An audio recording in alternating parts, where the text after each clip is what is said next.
we are live. Hello, everybody, and welcome to the Tennis Podcast. I'm here, you're here, some of you live, some of you not live, in which case ignore all the references to people being here live. But a very warm welcome to everybody that is here live. Matt is here, and he's the same age as he was the last time we podcasted. For once, Matt, how are you doing?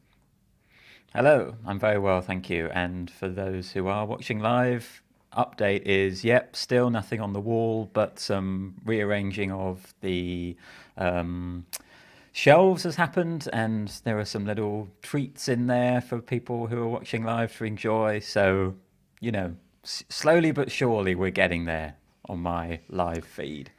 It will have already been noted by both my parents, Matt. I'm excited about the text I'll get from them reviewing your improved backdrop. Who do you think helped improve my backdrop? Parents have been round. David, also known as the biggest hater on the internet, is here. David, how you doing? Just going around hating on everything. What's That's life me. like?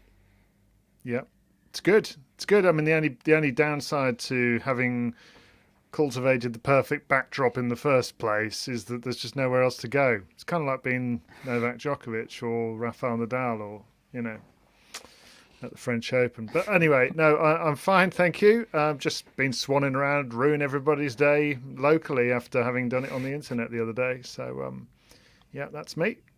Yeah, David, you peanut. We have lots to get into in today's show, a show that is sponsored by On Location, the premium hospitality and experience provider. Gosh, what On a Location effort and from me. Up your game, Matt. Come on. On Location and Steve Fergal's international tennis stores have fantastic ticket, hospitality and travel packages available for all of the world's biggest tennis tournaments. But it is of particular interest that they provide all of that for Roland Garros. If you fancy a last-minute trip this year, that is still possible. Or if you're a planner, you can book a trip to Madrid a year in advance. Priority access for the 2025 Madrid Open travel packages are available for purchase thanks to Steve Fergal's international tennis tours. Simply make a deposit and that'll make sure that you're at the front of the queue to grab exclusive ticket and travel packages before they're available to everybody else. Your deposit is fully refundable, so you have absolutely nothing to lose.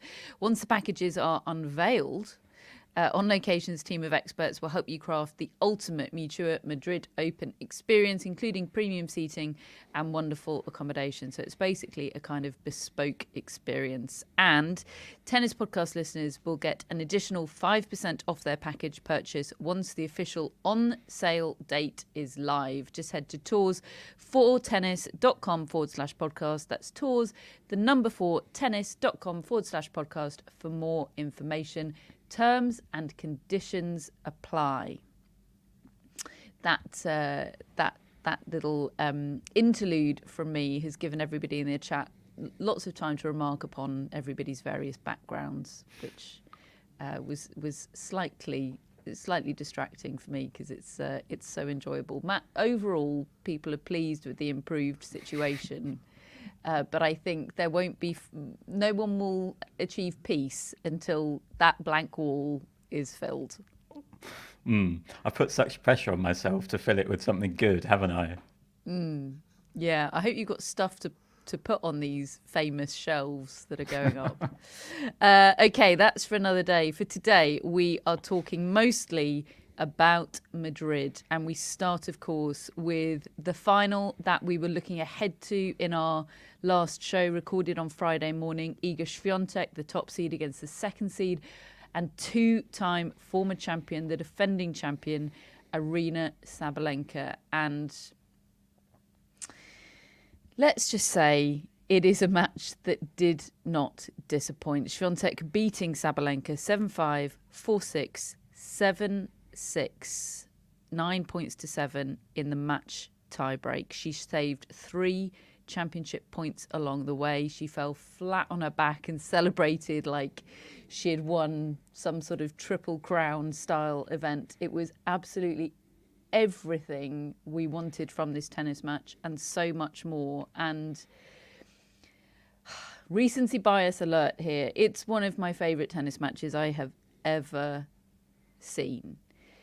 Purely on the tennis. I love drama. I love backstory. I love tension. I love aggro. And so often my favourite tennis matches feature one or all of those things, as well as great tennis, because I love all that unashamedly.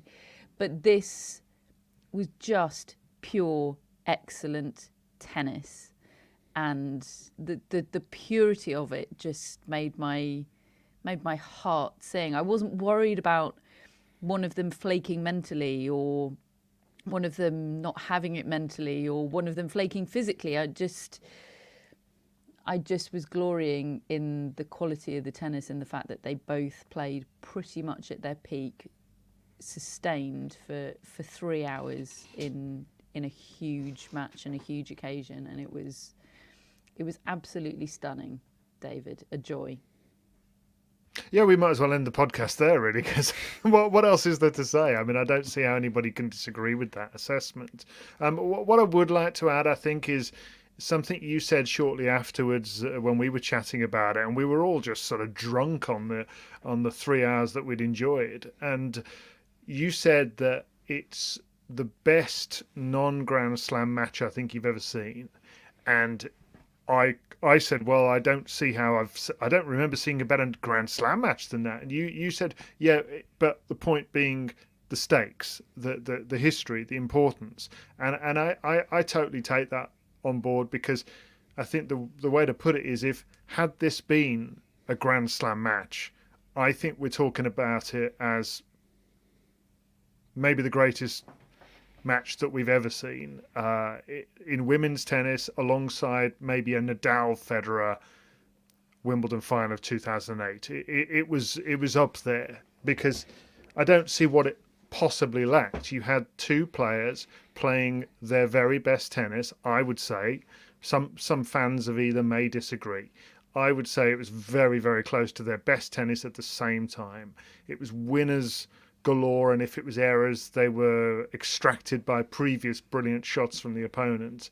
And if you'd have been able to crown a Grand Slam champion with a performance like that, or lost out for one when you've had 3 championship points, and you kind of deserve to win as well. And I don't think Sabalenka choked in any way. She had it taken from her.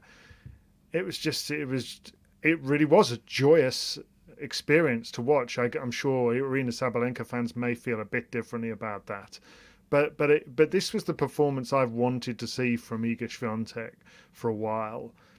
Being challenged like that, being slightly overpowered, being beaten by a player who loves Madrid so much. You know, she's gone into her opponent's favoured conditions, and she's just come out fighting and come out standing toe to toe, and eventually taking it from her.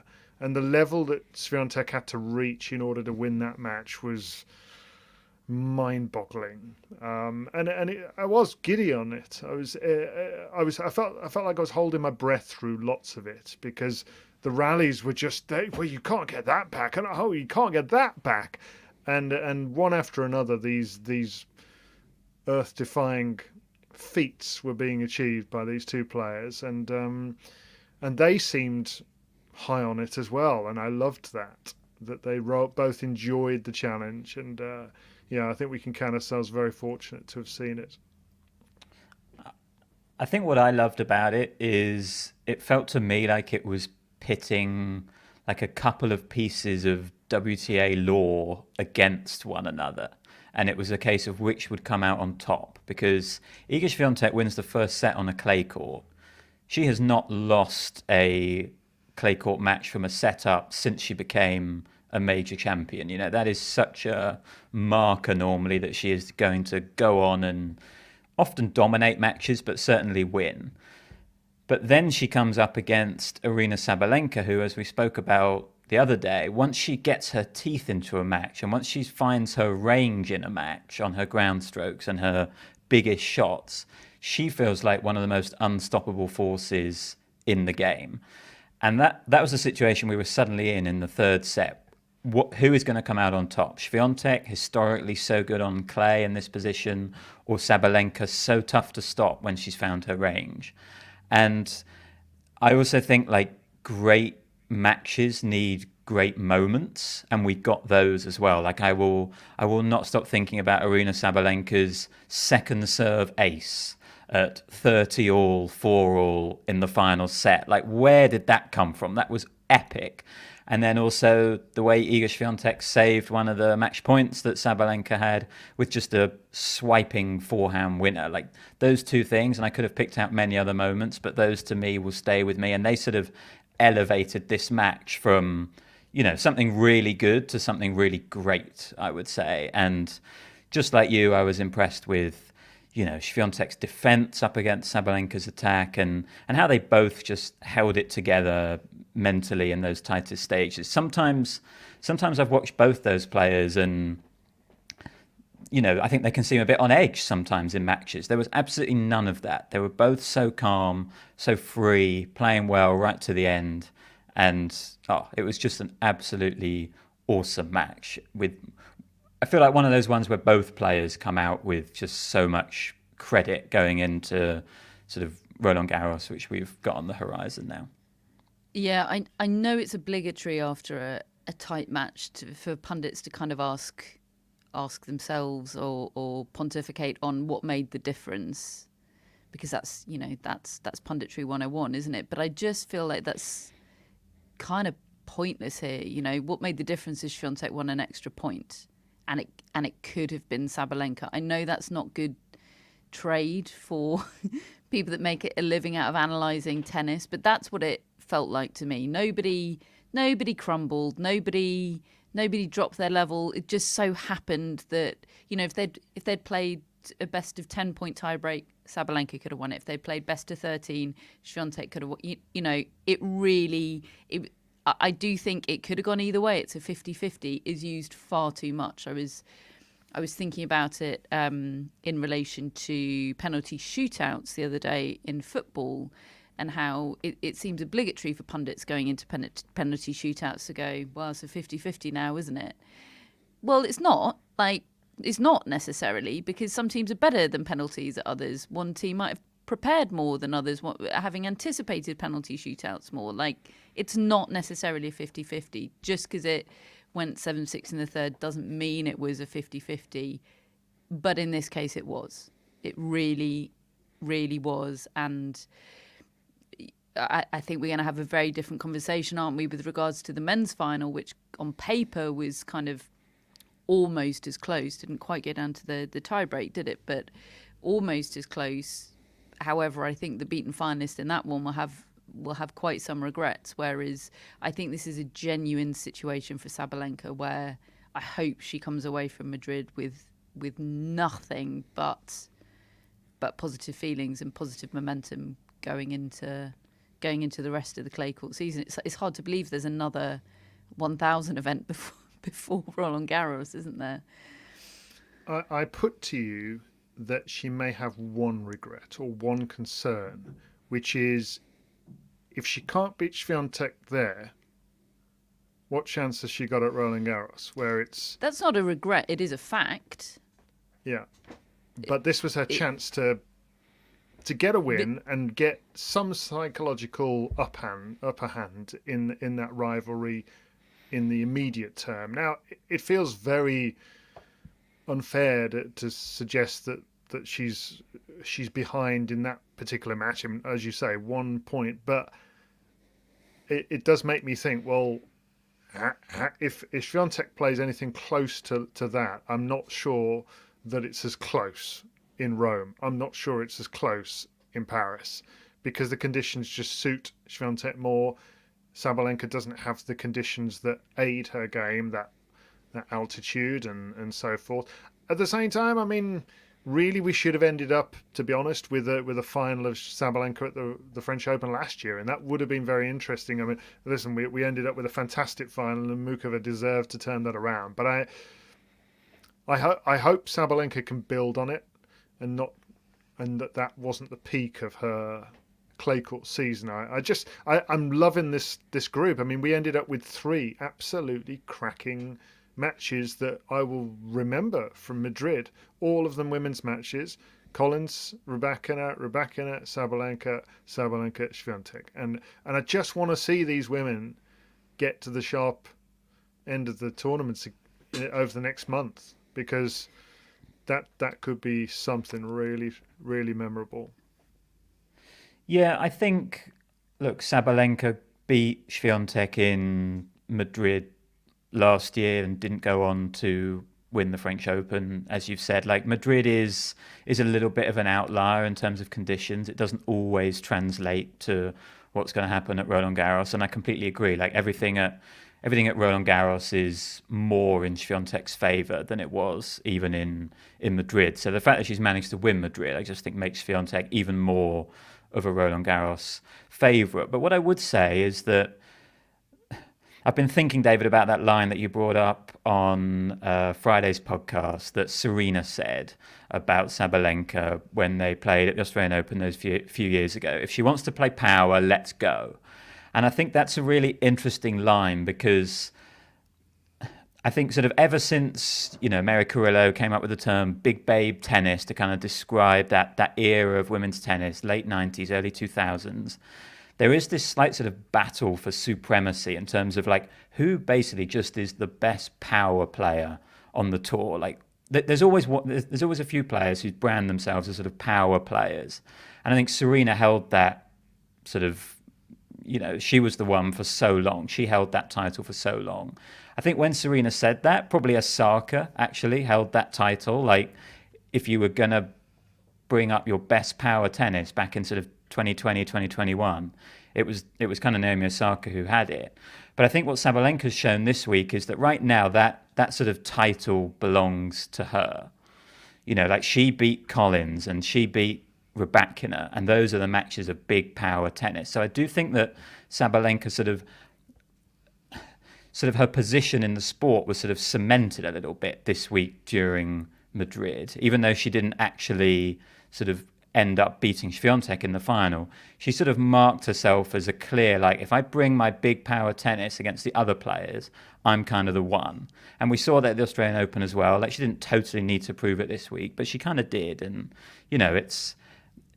I think she's in a great place heading into Roland Garros, Sabalenka. And I also think the conditions are pretty vital in Paris. If it's cold and wet and windy, Sabalenka's going to struggle a bit more to sort of penetrate the court. If it's hot and fast and lively, I'd give her a much better chance of troubling Iga Swiatek if they do end up playing. Yeah, absolutely. I was just going to mention that the best chance of replicating Madrid conditions is heat in Paris, isn't it? Day session matches in heat. Swiatek, of course, won the October COVID French Open, so she has a very different position to Victoria Azarenka on playing tennis in those kind of conditions. I have to say though, on like Iga Swiatek, we've talked in the past about whether, does she win enough close matches and all this kind of thing. I think one of the elevations that she's made this year is really, really putting that, maybe not completely to bed, but she is winning her fair share of really tight matches now and showing an awful lot of resilience. Like in this final, a breakdown at the start of the third. She had to serve to stay in it a couple of times and save match points. She was a mini breakdown in the tie break, and every time she just kept delivering. And I think it's just interesting how, last year it felt to me a little bit like Iga Swiatek was holding on to being the best player in the world. And I think this year, okay, she didn't win the Australian Open, but she hadn't won a 1,000 event before Roland Garros last year. This year she's won 3. And she's really just sort of cementing herself as, okay, I've got rivals, but like I'm still ahead of everyone else. And yeah, look, we don't know what's going to happen at Roland Garros, but she does feel like a big, big favourite. And if she wins that, then suddenly she's had this incredible start to the season, you would have to say. Athleticism does seem to be the only weapon that can fight Sabalenka when she's on, when she's not missing with that power, right? The foot speed to chase down her shots. You know, I'm thinking Goff and I'm thinking Świątek. It was so striking how quick she looked on Saturday, quick and strong. You know, the kind of explosive strength and power to get off the mark quickly and change direction quickly. But then once she's on the move, her straight line speed is incredible as well. And I think that without that, you can't really blunt a peaking Sabalenka unless you're Elena Rybakina and you've got a chance of playing her, fighting at her own game. But she was just breathtakingly quick, Iga Świątek. It was absolutely incredible from her. And now they have to go to Rome and potentially do it all again. How different do we are we kind of expecting the same personnel? Are we expecting everybody to kind of continue their form in Rome and the women's side of things, and, you know, not identical quarterfinalists, but similar? It's a good question. Naturally, I would have thought that Sabalenka struggles to match that, and actually that I kind of feel like it's quite a big fortnight for her to get used to this type of clay court tennis now. She's shown she can move on it pretty well and get herself into position. I really hope so. I really hope it's similar. I really hope the big names are there at the latter stages. I think that does add something to the whole storytelling of tennis, and particularly at the moment the ingredients are just tantalising, really, with Rybakina and Sabalenka, Świątek, Danielle Collins, Coco Gauff some way off, to be quite honest with you, and be interesting to see whether she can do something about that. And yeah, I think overall I would expect that. The only thing I am aware of is that I think now that they've had this tournament under their belt, a bit like how Świątek kind of pulled the cord, didn't she, when she got hurt in that match last year against Rybakina? And I'm not saying she wasn't hurt. I think she was. Of course she was. But she's not going to take chances. And I think that is okay. We've seen more serious injuries in the men, it would appear, that they've decided not to play Madrid, Rome now after her getting hurt in Madrid. But that's the question mark, is how far are they going to go if they feel anything. And I would have thought that we may see more of that. I really hope not, because I just love the incremental storytelling that allows you to just beef up the hype.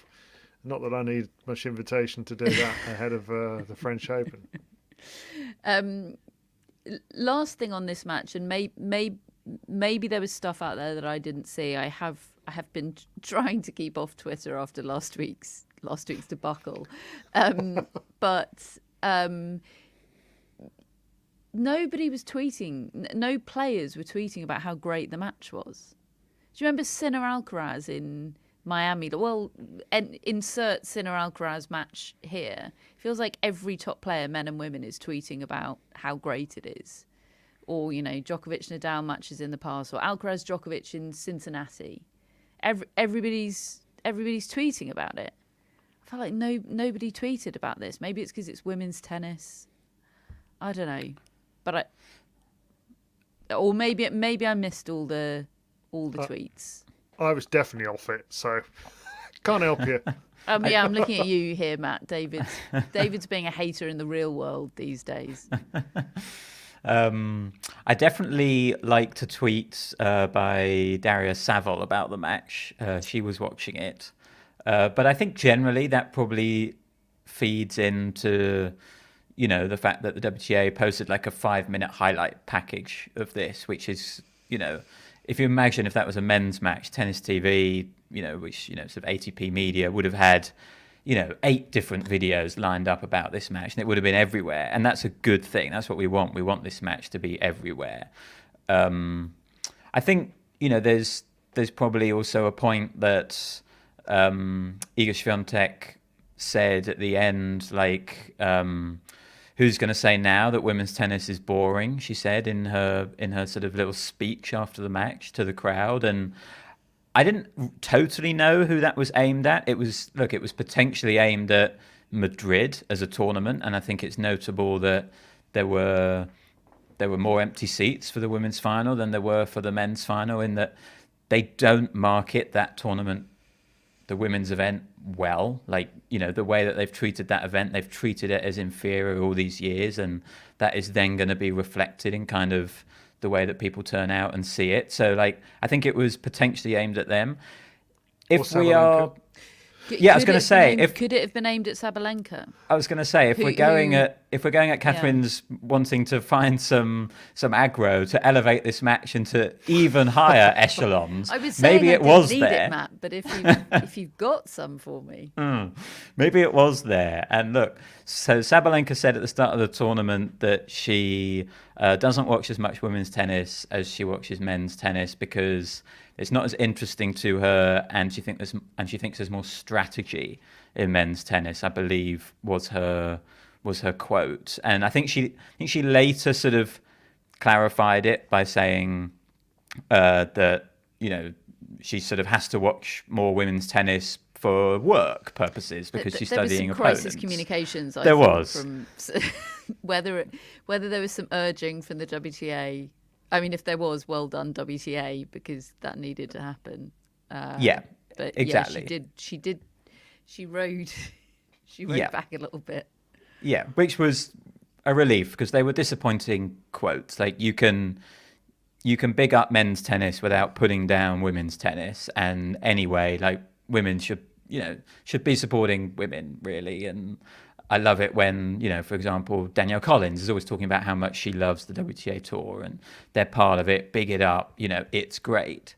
I don't think they were aimed at Sabalenka, those comments. I would be pretty surprised. That's not really Swiatek's style. I think most likely they were aimed a bit more at the tournament. But yeah, like, kind of glad to see her say that kind of thing. Yeah, and kind of unprompted as well, right? She had something to say, and she made sure she got the chance to say it. I really liked that from her. So that's it. Iga Swiatek kind of completing the set of big clay court trophies. Of course, she's won Rome before. That's probably a disservice to Charleston, but not everybody plays Charleston. Charleston is it's a 500 event, but. Swiatek, I don't think she's ever played it. Certainly in recent times, she hasn't played it. So she's won them all now, and I kind of think, regardless of what happens in Rome, she's gonna go into Roland Garros as the nailed-on heavy favourite, but with the asterisk of, let's see which half of the draw Elena Rybakina falls in, because she beat her in Stuttgart, and that still remains, results-wise and matchup-wise, the most interesting facet of whether or not Iga Swiatek is going to win the French Open, I think, personally.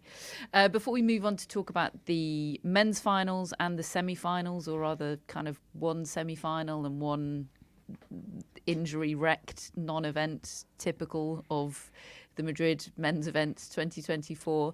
I'm just going to mark your card that for Friends, if you're enjoying this live YouTube show, Friends have got another one coming up on Thursday of this week. Same time, 8 p.m, same people. Me, Matt, and the biggest hater on the internet. And we will be taking questions from the barge and answering those questions, and we can't wait. So do join us for that if you're already a friend. If you'd like to become a friend and join us live on Thursday, the link to do so is in our show notes. On now to the Madrid men's final. Andrei Rublev beating Felix Auger-Aliassime 4-6, 7-5, 7-5. He'd beaten Taylor Fritz in the semi-finals, and Auger-Aliassime had benefited from the early stage retirement of an absolutely devastated Yuri Lehechka. So Rublev, despite suffering David, from the world's most confusing illness with the most eclectic group of symptoms you have ever heard, revealed by Andrei Rublev in various different interviews and press conferences after this match. If there are any doctors out there listening or watching, please let me know what illnesses have as their symptoms a swollen finger and also the need to only eat baby food, because that was Andrei Rublev's situation for the entirety of last week. And still, I think, he said he was still feeling rough and he was going to have to undergo some further investigations to figure out what was going on. But basically, he seems to have won the equal biggest title of his career, David, feeling like an absolute dog's dinner. And maybe that's not an accident. Maybe that took the pressure off, because he had been in the mental doldrums for a while before Madrid. Yeah, he's been in a bad place ever since that default in that match in Dubai, where we had all that kerfuffle, and he was very upset about it, and he just couldn't get wins at all after that. I mean, he lost early in both Indian Wells and Madrid. He's just not looked himself at all. And the one thing you always feel like you get with Andrei Rublev is his baseline level. He gives you what he's got. It's a very high floor, maybe not as high a ceiling as some, but reliable. And that's what he's not been the last couple of months. And it's been sad to see, really.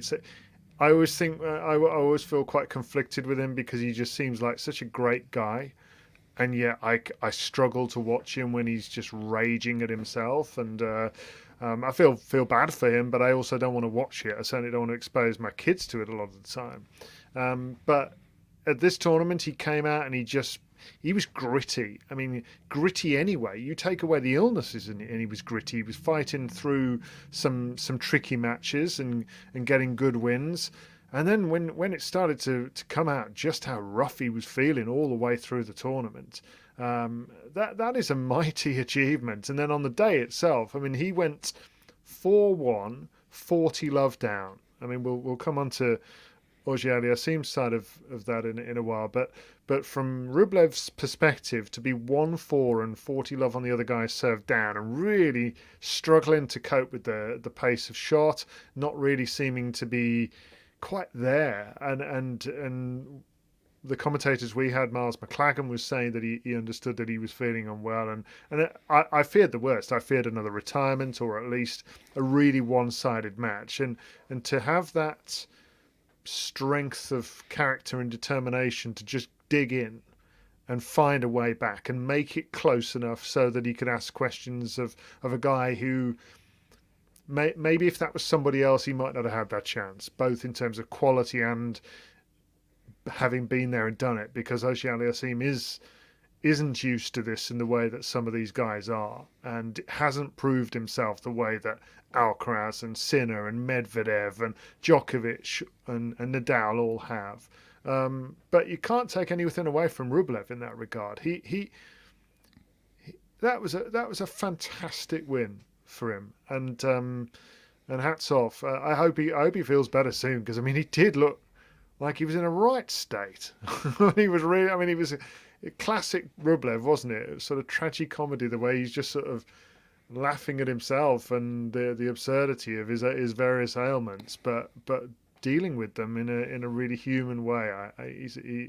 He's a lovely bloke, and I like it when he's happy, and he was really happy after that. Yeah, I think that's something he just elicits in people, isn't it? It's a sort of paternal feeling of, I just want you to be okay. Yeah.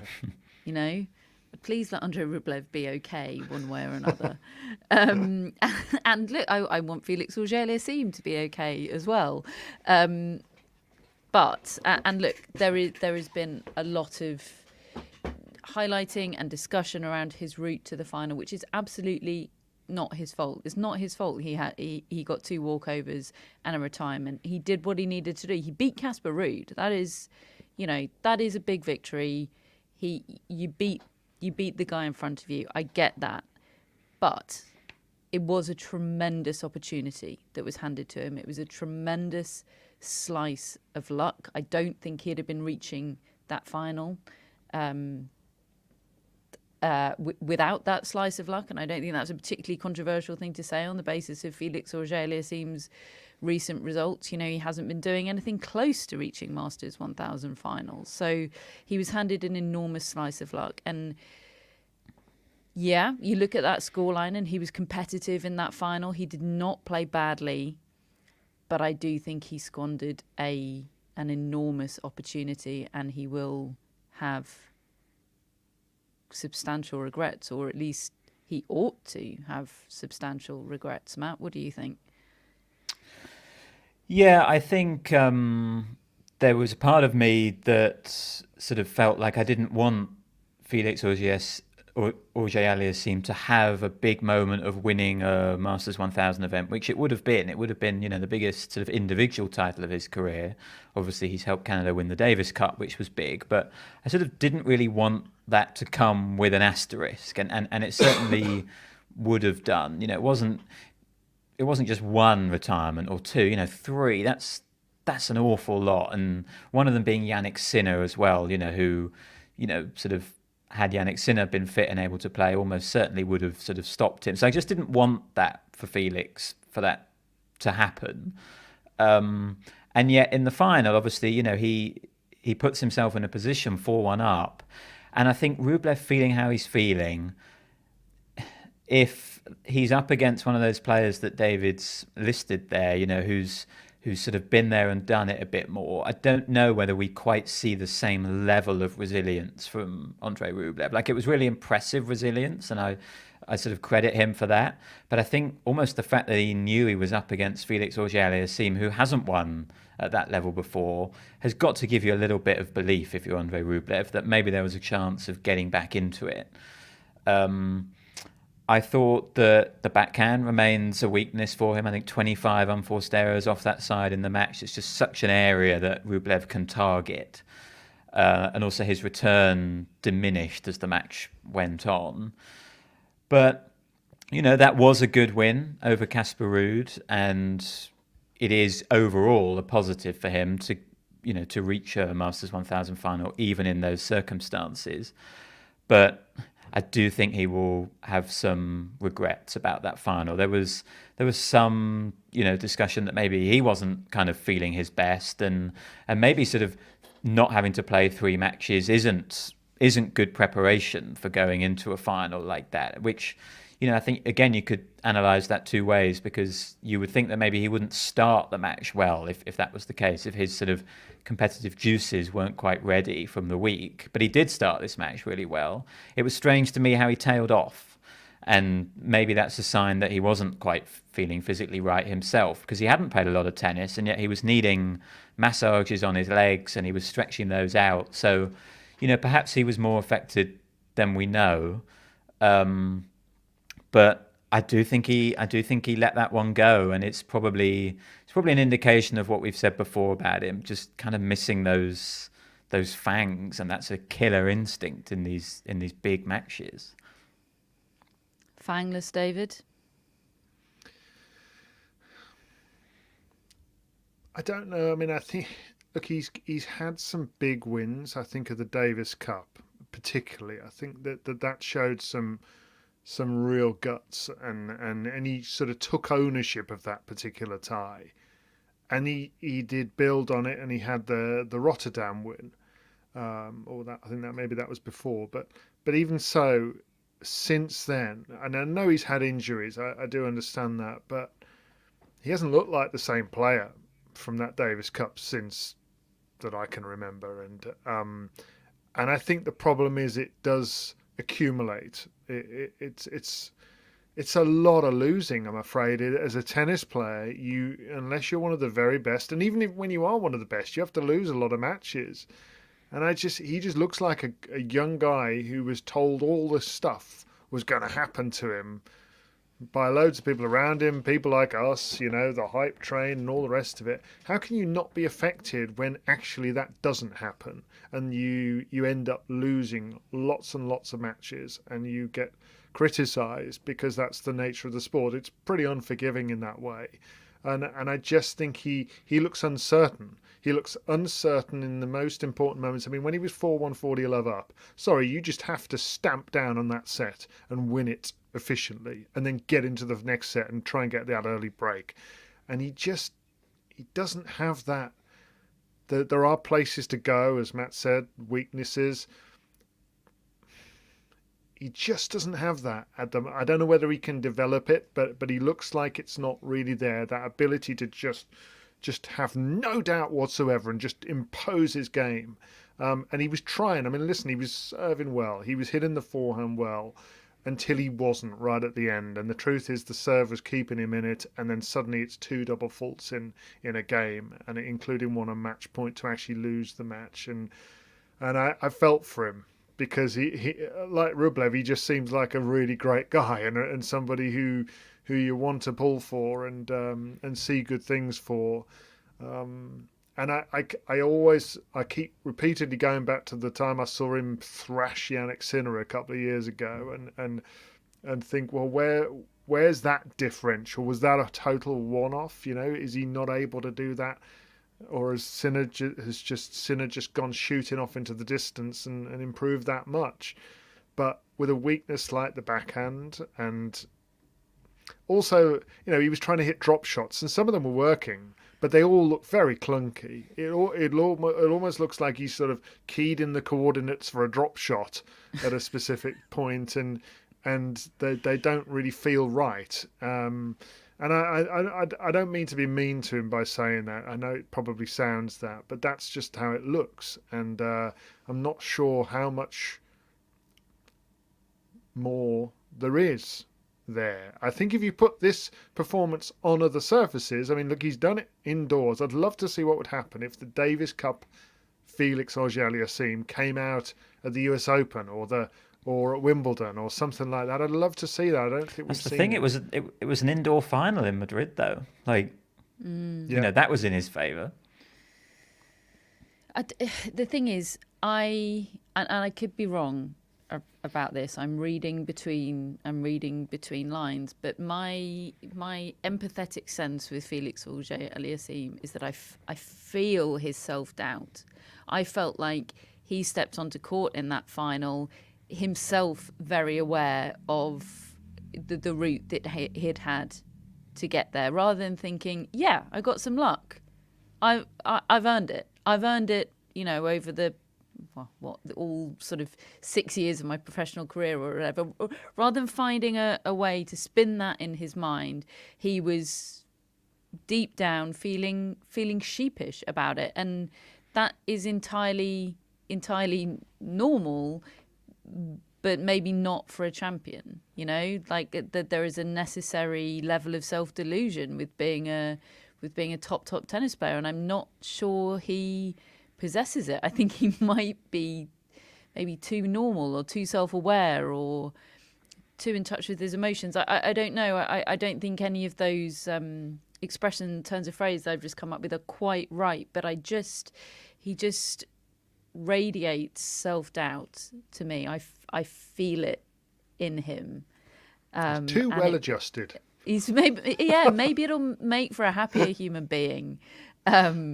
But he didn't look too happy, did he? Staring into space while they prepared the court and the confetti cannon for Andrei Rublev yesterday. It remains just the cruelest thing in sport that the beaten finalist has to stay on court in their sad chair while a stage is erected.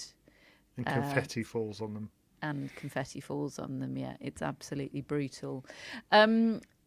Does it mean anything that Andrei Rublev's won this title? Does it mean anything in terms of the French Open or in terms of Grand Slams generally, and Andrei Rublev breaking his quarterfinal duck? Does it make you feel like if a draw opens up, he could be the guy to capitalise upon it?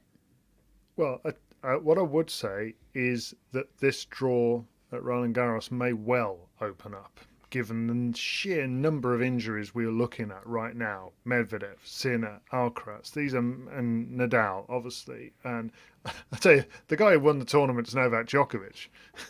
If you want to think about people that come out of that tournament thinking, oh, right, okay, I'm ready to clean up. But there could well be an opportunity in that draw for somebody that we would really not have foreseen had those guys all been fully fit. And listen, there's still time. They may end up being fully fit, or at least fit enough. And I do think Rublev, as long as his illness clears up, I think he is likely to give you a level of performance that is high. Whether it's high enough to come through, I'd still expect people like Casper Ruud to be probably more likely. I probably would say maybe Zverev's more likely to take advantage of it when I just think about the games you're talking about. But he's going to produce a game. I do think we could be in for a surprising one, generally. But my answer would still be no, Catherine, that I don't think Rublev ends up being in the final. I think one of our year-long predictions questions this year was, will Andrei Rublev or Jessica Pegula either or both break their Grand Slam quarterfinal duck? Could do that. Do you remember what you put at the start of the year? And do you know if it's changed? I think I probably said Pegula would, but I can't remember 100% now. You were allowed to go for both of them, I think. It wasn't a... Yeah. Given where we are now, I mean, obviously so much depends on the draw. If you stick Rublev in Djokovic's part of the draw, no chance, I don't think. But I think he's got more of a chance. I think he could get to a semi now with these, I think I'd be thinking along those lines. If you got a decent draw and the others aren't as fit as they would like to be, or they're not there. What do you think? Yeah, it's funny, I don't think of Rublev as necessarily like a clay specialist. I don't think he is a clay specialist. He's very good on, kind of all surfaces. But it's interesting that his two biggest wins have come on clay, and maybe that's a sign that Roland Garros is perhaps his most likely slam to try and finally reach the semi-final. I think you've said it. I think the draw it's massive for a lot of people. It's pretty massive for Rublev. If he ends up in the section of the draw that falls apart, and maybe that's doing him a disservice, because maybe maybe he could manage a big win at Roland Garros. I think that's possible. I think he could beat one of the kind of, I don't know. It feels like he would need Alcaraz or Sinner to be below their best, like in Madrid, or injured.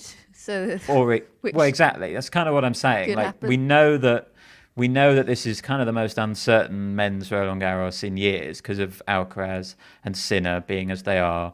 Djokovic hasn't played well in several months. Nadal's on a farewell tour. There are opportunities there, and I do think Rublev could pounce on one of those, like he did in Madrid, beating an under par Alcaraz. But for him to actually beat maybe a couple of those guys still feels like it might be a sort of step too far. But yeah, I think he's got a very good chance of finally breaking his Grand Slam quarter-final sort of drought, or semi-final drought, his sort of quarter-final curse. And yet at the same time, I think he needs to put himself back in that position to prove that he can do it. I don't know whether winning Madrid actually counts all that much for when you find yourself back in a Grand Slam quarterfinal. Suddenly that record will be in his head again, and it's about sort of how he deals with that on the day. But look, he's set himself up well. But it wasn't that long ago that he was in a real slump and struggling to win matches at all. So we probably do need to see a bit more than just sort of one great week in Madrid, I suppose. I mean, it's a good time to be hitting some form, though, if you're an ATP player, because, I mean, frankly, the Roland Garros draw could be falling apart before our eyes. The top of men's tennis right now is in a pretty catastrophic situation. Now, we hope that's pretty temporary. There's an awful lot of injuries that have question marks over them. Players saying, I hope it's just keeping me out of Rome, but I don't know. We've got Alcaraz. He felt some pain after playing Madrid. He said some discomfort in my arm. Today I did some tests and I have a muscle edema in my pronator teres, a consequence of my recent injury. So that's the forearm injury. Now, edema doesn't sound too serious or long term, but we don't know. Sinner's situation is rather more unclear. He said, I don't want to go into details. We thought it wasn't anything serious, but then with the MRI, we saw that something was wrong. The situation is under control. I won't play for a while. From next week, we'll decide a few things. The preparation for Paris will not be optimal. But my team, we will do our best to be competitive. Arriving in Paris without matches in Rome is not easy. This tournament is important in view of Roland Garros. We'll have answers in a week. I'll play in Paris if I'm 100%. I'll stop a little longer if I don't recover 100%. I don't want to throw away years of my career in the future. I'm in no hurry. He's surgical with his precision, even in a statement about injury, Yannick Sinner, isn't he? Obviously, yeah, Rafael Nadal on a farewell tour, Novak Djokovic, a bit of an unknown quantity. Daniel Medvedev seems to be pretty injured. Yuri Lehechka obviously sustaining that injury last week. Everybody, and I realise there's a wider discussion to be had here about injuries and schedule and why all this is happening. But just looking at it in micro terms, this is a real worry, David. Yeah, because listen, totally, I feel for them individually, but selfishly, from a sporting perspective, we've spent a lot of our time here on this podcast hyping these guys up as being the story to follow in the sport and trying to get excited about rivalries and particularly needing them, given that Roger Federer is retired now and Andy Murray isn't the force he was anywhere near, and Stan Wawrinka's nearly done, and Rafael Nadal's on his final year. We kind of needed these players to follow in the same way that we've been getting extremely excited because the top 3 or 4 women at the moment are all kind of getting to those stages. And listen, it's happened in the men's as well. Alcaraz has won 2 slams, Sinner's won 1, Medvedev keeps arriving, Djokovic is still there. That's all great. But if 3 of those 4 aren't in the draw, and certainly in Rome 2 of them are not, and the 2 youngest, most exciting ones for the future, the one we've really been pinning all the hopes on, it's a tough sell to an audience to who aren't into tennis. I mean, listen, I think everybody watching this, everybody listening to this is going to be into the tennis, no matter what. They'll all watch the matches and the finals. Maybe they won't be as excited about them either if they're not really big names. But it's more just when you're trying to appeal to people that are kind of, not that bothered either way, but actually, if they're in it, I'll watch. It's tough. It's a tough sell, and the sooner they're fit and raring to go, the better. Yep, we'll miss them in Rome. Fingers crossed they can get fit in time for Roland Garros. Reggie's in the chat, so I just want to touch upon the doubles results from Madrid. Starting with the women, the title there was won by Christina Buchscher. She was winning for more than a bit. She partnered Sara Sorribes Tormo and they won 6-2, 6-2.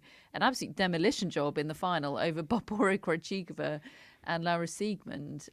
These 2 only decided to play together, I think, minutes before the sign-in deadline. Sorribes Tormo was supposed to be playing with Marie Buzkova, but Buzkova got injured, so there was a vacancy, and enter Christina Buchscher to fill that vacancy. And it was TBC rocking. TBC on whether they'll continue to play together, because of course, Marie Buzkova is going to re-enter the scene at some point. But of course, you have to play with somebody of your nation at the Olympics. So I feel an Olympic doubles team coming on, and potentially Christina Buchscher, Olympic gold medalist. Reggie. It could happen. It could happen.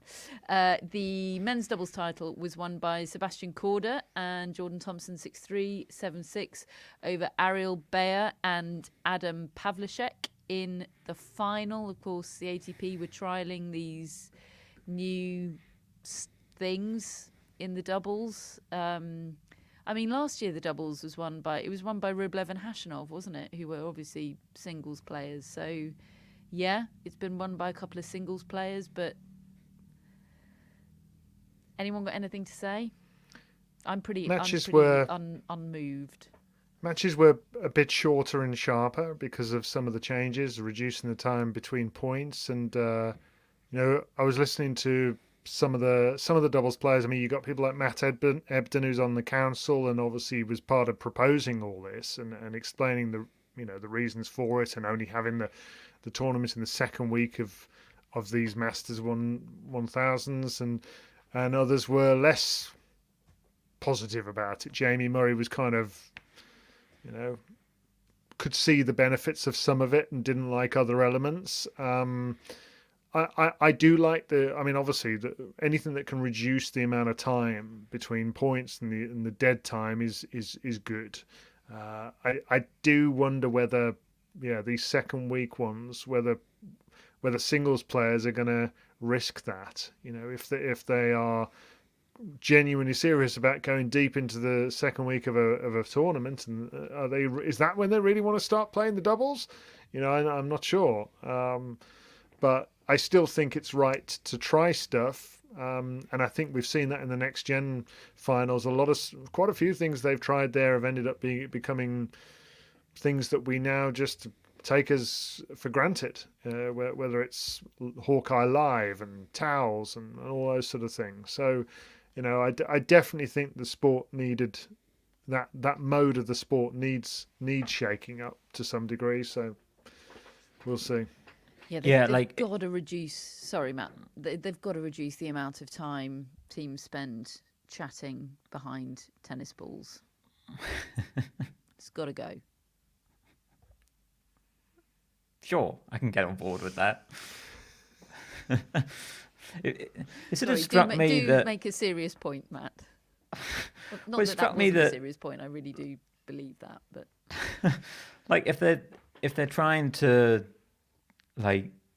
reinvent or reinvigorate sort of interest in doubles, I don't really think any of the things that they trialed this week are it. Personally, I think that 15-second shot clock on a rally, less than 4 shots. I'd be interested to see that trialed in singles, and the fact that they had the fan movement around, free fan movement, sort of during the match in the same way that they had during the Australian Open. I'd be interested to, let's bring that into the singles as well. It felt like some things that could help the sport generally, and I'm saying keep those things in doubles as well. But I don't actually think that what they did is going to make a huge difference to doubles overall. And as you said, I noticed that Fritz was meant to be playing the doubles, and then he was with Shelton, and then they were doing really, Fritz was doing well in the singles. So of course, sort of quite naturally, he pulled the plug on the doubles and focused on the singles. I'm not sure that is the solution that they think it is to getting doubles off the ground, sort of focusing just on those singles players at the latter stage of tournaments when they're already in the singles. I'm not sure that's it. I don't have the answer. Billie Jean King will come at me for saying it's a problem and not having a solution, but that's kind of the state we're in. Okay, speaking of the state we're in, we can put it off no longer, folks. We have arrived at the news portion of the show, and of course, there is one big news story dominating all the chatter in the tennis world, and that is the sad demise of Tsitsipas, announced yesterday on Paula Badossa's Instagram. I'm going to find it really hard not to be irreverent about this. I know it's sad. I really hope they're okay. Trust me, I know breakups are hard. I hope that they're both listening to Taylor Swift right now, and truthfully, honestly, hope they're okay. We did in our year-long predictions. We were asked to predict whether Tsitsipas would last the year.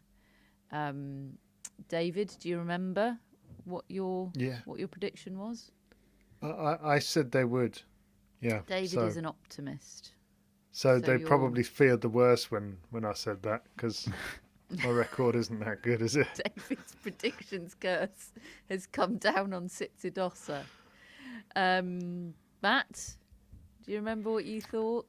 I think we actually all said that they would last the year. Last I year? think. Do you know what? I did think they'd last.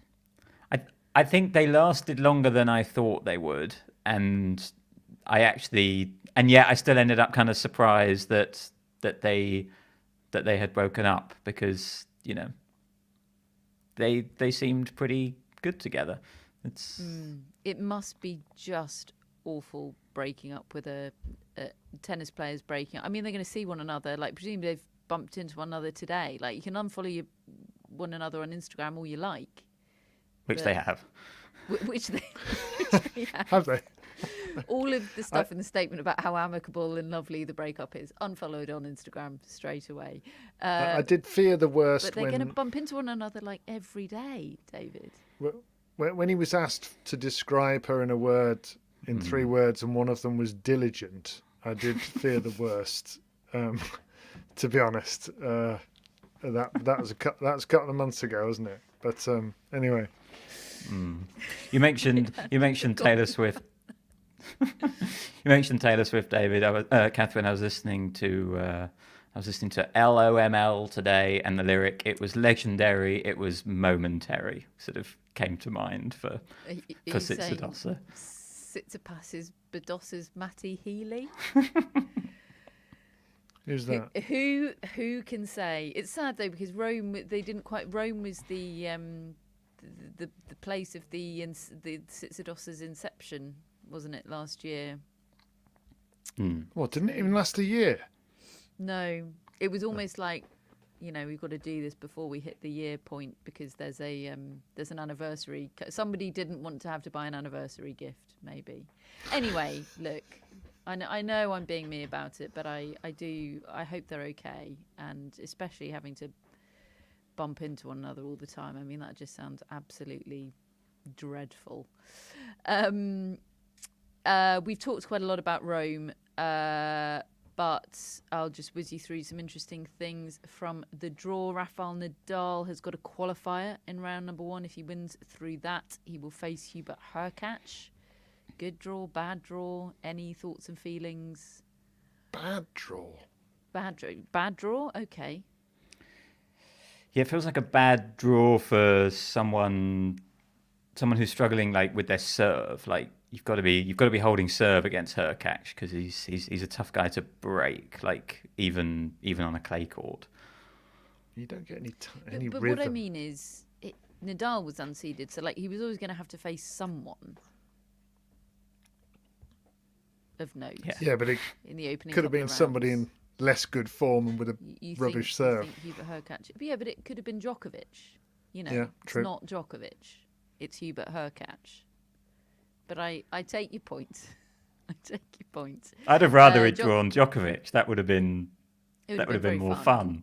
Djokovic could play. He gets a bye, of course, in round number 1. He could play Roman Safiullin in round 2, who is somebody I usually say, oh, that could be tricky, but I think he's been in desperately bad form recently. He's had some heavy losses, so maybe not. But he could have a Jakub Mensik in round 3, which would watch. Could be very interesting, that one. What have we got in the women's? Some first rounders. Martina Trevisan against Yulia Putintseva. Andreeva against Badosa. Thoughts and prayers to everybody there. Vekic against Surenko. Oh, dear. Thoughts and prayers to Donna Vekic. Pam. She hates playing Surenko, doesn't she? Yeah, good luck, Pam. Osaka against Clara Burrell. Sara Irani against Amanda Anisimova. You can tell who wrote this agenda, can't you? Dan Evans has got Fabio Fognini in round 1. I will clear my schedule to watch that. Thomas Machac against Matteo Arnaldi. Daniel Altmaier against Luca Nardi. And Jack Draper against Borna Coric in round 1. And that's interesting because Jack Draper has just unveiled his new coach, a new partnership on the ATP Tour, and it is Wayne Ferreira, and I am excited about this, David. It's not a potential partnership that I had thought of, but as soon as I heard about it, I thought, great, good appointment. Yeah, and Ferreira's coming in apparently as in a consultancy capacity. Certainly at this point, James Trotman continues to be in the picture for Jack Draper. But I do think, I mean, we know Wayne Ferreira a bit from the Champions Tour, and obviously he was a very good player in his own right, and an excellent coaching stint with Francis Tiafoe. I mean, he really got the best out of himself, Tiafoe, when he was underneath the guidance, and I don't know, they were really good together, Tiafoe and Ferreira. And I just think that Draper is a sponge.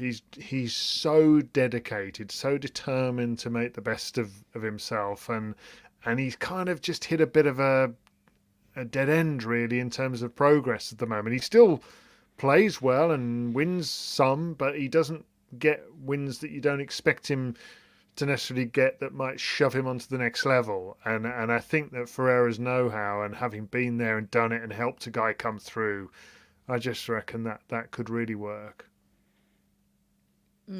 Yeah, me too. I'm excited about it. So the headlines in the draw: the WTA, we've got Swiatek Goff, Zheng Xinwen, and Marketa Vondrousova in the top half, and then the bottom half is Rybakina, Sabalenka, Jabeur, Sakkari, Ostapenko, and Collins all in there. So that is a hefty bottom of the half of the draw in the WTA. And in the ATP, we've got Djokovic, who could play Ruud in the quarterfinals, and Zverev in the semi-finals. And then in the other half, it's Tsitsipas, Rublev, Medvedev, who's an injury question mark at the moment, Hubert Hurkacz, brackets Rafael Nadal, and Holger Rune in that half as well. And we had the news today that Diego Schwartzman is going to be retiring. This is going to be his final full season on tour. He's going to retire at home next year in Argentina at the Buenos Aires event, I think. And he actually won today, didn't he? Only 32 years old, which I guess is not much in today's money, but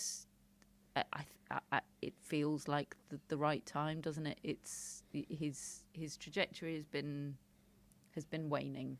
I mean, it's the right time when the player decides it's the right time. I'm definitely not on the train of telling players they should retire, but good luck to him. Hope he has a nice retirement moment in Argentina, and emotional headbands are left on nets. Actually, Great no, I don't career. hope that I can't handle that again. Yeah, a fantastic career. And fun He's to somebody watch. that I think will sleep well at night in retirement, you know? I don't think he'll be haunted by any ghosts. No, he made the most, absolutely, of what he had, and I think he won. I think I read today that he won Argentine Sportsman of the Year one year, which in the era of Lionel Messi, who I just sort of assumed has won that every year since about 2005, that feels like quite an achievement. And yeah, there was a couple of years there where he would really push the very best players, and just always a joy to watch, and sort of fun presence on tour as well. I think everyone liked him, everyone was rooting for him. Do you remember when we went to a steak restaurant in Wimbledon, and Diego Schwartzman and his team were in there, which we felt like was a fantastic endorsement for a steak restaurant. In fact, I think an Argentine steak restaurant. So we once sort of had a steak dinner with Diego Schwartzman, which he definitely didn't know about, but we found very exciting. And finally, a shout out to Mariano Navone, whose name we'd never mentioned before up until a few weeks ago, but now we seem to be mentioning him rather a lot. He won the Cagliari Challenger. He beat Lorenzo Musetti in the final, and that victory, not only fantastic in itself, but it means that he should be seeded at Roland Garros, even though Roland Garros will be his first ever Grand Slam main draw. He played qualies at the Australian Open, lost to Dino Prismic, remember him, But since losing in the qualies in Australia, he's reached the final of Rio, semi-finals in Morocco, the final of Bucharest, and now he's won this challenger. I mean, talk about out of nowhere. He's suddenly a guy that nobody is going to want to play at Roland Garros. That's a bad draw. Yeah. No, you're right. I've seen quite a bit of him actually in various matches in those runs, and and he comes across as pretty fearless. And I guess when you have come like that out of nowhere, you sort of just think it's all new to you, it's all fresh, and he's just going to go for it, and that's how it comes across. I need to watch some more of him play. But I'm in an Emma Navarro situation. I was going to say it's going to be like that day at the Australian Open where the task was to find out how good Emma Navarro is. It's going to be the task. Quite good is the answer. Day one, I think very good. It might be the same for Navono. Yeah. Well, look, we will keep an eye on him. I could see him being somebody that one of us might do something weird with in predictions, which is it's always great to have those folk lurking in the drawer, isn't it? That is it for. That's how you end up being known as the Nicholas Jarry guy.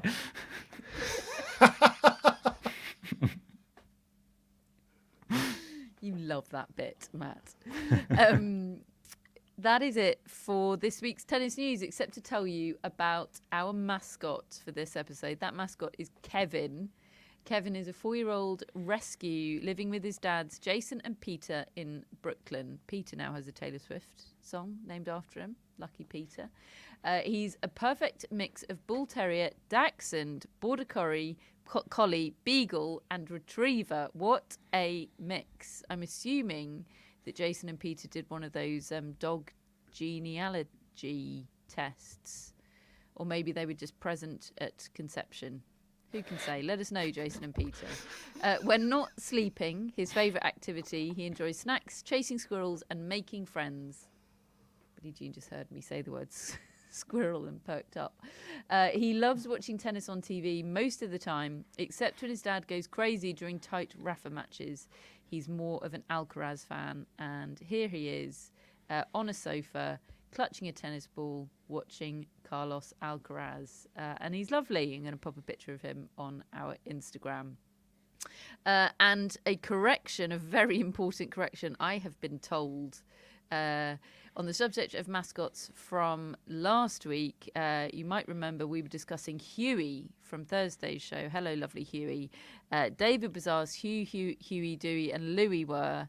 I'm not meaning to throw you under the bus here, David, because I was very much on board with this mistake. But you answered Alvin in the Chipmunks. And we have been inundated with corrections from disgusted listeners telling us that they are, in fact, Donald Duck's nephews. Sorry, everybody. Yeah, we apologise. But they did have their own show. Yeah, which is what DuckTales. I'm trying to remember. It's great TV. DuckTales. Couldn't remember it though. When the pressure was on, I couldn't remember. And of course, the Alvin and the Chipmunks, David, are. We have been told this multiple times this week. Alvin, Simon, and Theodore. Well, of course. So why didn't you say that the other day? I was led astray, David.